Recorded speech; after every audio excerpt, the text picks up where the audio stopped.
Hello बच्चों, मैं doctor Sunita Nandal कक्षा 9th में गद्य भाग का 9th के गद्य भाग में पाठ लेकर आई हूँ प्रेमचंद के फटे जूते, जिसके लेखक हैं हरिशंकर परसाई। ये व्यंग्यात्मक रचना है।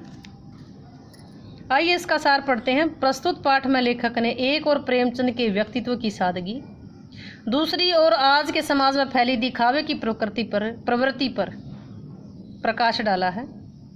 लेखक ने बताया कि सिर पर मोटे कपड़े की टोपी, कुर्ता और धोती पहने प्रेमचंद ने अपनी पत्नी के साथ फोटो खिंचवाई, किंतु पाँव में जो बेतरतीबी से बंधे हुए जूते थे, उनमें से एक जूता आगे से फटा हुआ था।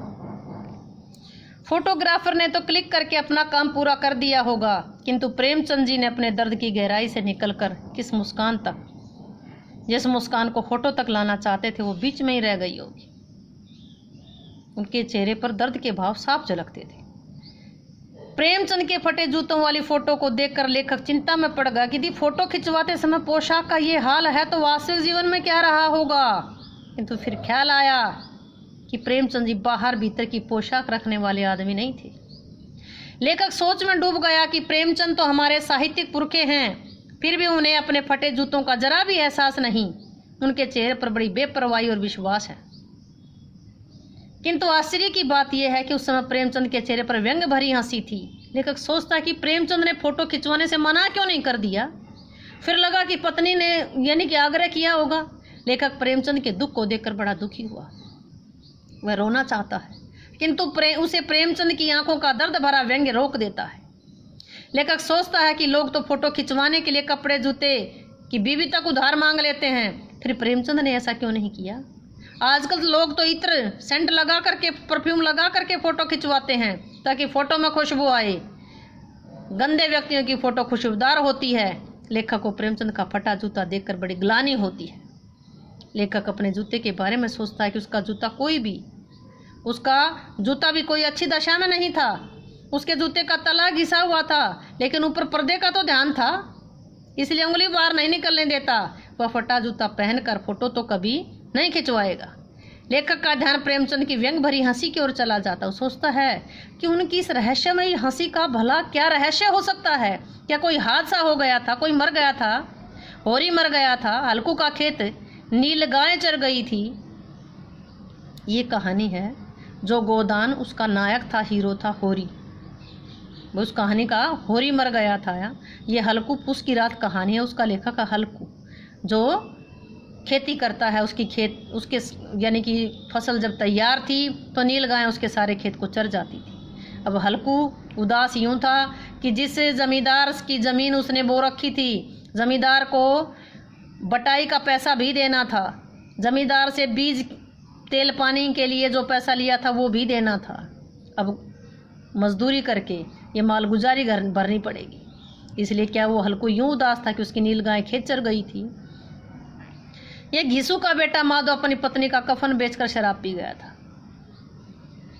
कफन कहानी है प्रेमचंद की लिखी हुई। इसमें दोनों बेटा और पिता दोनों शराबी हैं। माधव की पत्नी गुजर जाती है और माधव गांव से कफन के पैसे इकट्ठे करता है, और उसमें भी दोनों जो पिता और पुत्र दोनों उसकी शराब पी जाते हैं कफन खरीदने के बजाय। तो मर गई, अब कफन की ज़रूरत क्या है। दोनों उस कफन खरीदने की बजाय उसके उन पैसों से शराब पी जाते हैं। लेखक को फिर याद आया कि कुंभनदास का भी तो फतेहपुर सीकरी आने जाने में जूता घिस गया था। एक बार अकबर ने कुंभनदास को फतेहपुर सीकरी में बुलाया तो बड़ा स्वाभिमानी था। उसने कहा कि मोह को कहा सीकरी सो काम, मुझे सीकरी से क्या लेना देना। आवत जात पर नैया टूटी बिसर गए हरि नाम, कि आते जाते मेरे तो जूते टूटेंगे और भगवान का नाम भी भूल जाऊंगा, मुझे सीकरी जा करके क्या करना है। बड़ा स्वाभिमानी था। लेखक को फिर बोध हुआ कि शायद प्रेमचंद जीवन भर किसी कठोर वस्तु को ठोकर मारते रहे होंगे। वे रास्ते में खड़े टीले जो रुकावट हैं, विरोधी परिस्थितियां हैं, उनसे बचने की अपेक्षा उस पर जूते की ठोकर मारते रहे होंगे। वे समझौता नहीं कर सकते थे। वे गोदान का होरी नेम धर्म नहीं छोड़ सका। वैसे जैसे गोदान जो उपन्यास है उसका जो होरी नायक है वो अपना नेम धर्म नहीं छोड़ सका। वैसे ही प्रेमचंद अपने आजीवन नियम धर्म नहीं छोड़ सके। यह उनके लिए मुक्ति का साधन था। प्रेमचंद की जूते से बाहर निकली अंगुली उसी वस्तु की ओर संकेत कर रही है जिस पर ठोकर मारकर उन्होंने अपने जूते फाड़ लिए थे। वे अब भी उन लोगों पर हंस रहे हैं जो अपनी अंगुली को ढकने की चिंता में तलवे घिसाए जा रहे हैं। लेखक ने कम से कम अपना पांव तो बचा लिया, परंतु लोग तो दिखावे के कारण अपने तलवे का नाश कर रहे हैं। उम्मीद है कि ये कहानी कौन सी है? प्रेमचंद के फटे जूते।